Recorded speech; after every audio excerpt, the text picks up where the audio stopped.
z Panem. Dobry wieczór Państwu. Pierwszy raz jestem w takiej sytuacji. Ciężko mi się znaleźć. Co mogę powiedzieć? Bardzo dziękuję w imieniu całego zespołu Kapitule za nominację, za tą wspaniałą nagrodę.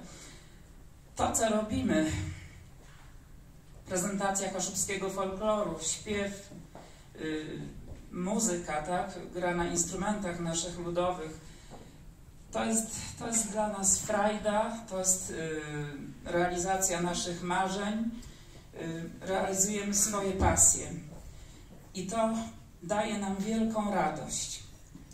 A to, że jesteśmy zauważani i otrzymujemy tak wielkie nagrody, to daje nam podwójną radość. Dziękuję bardzo.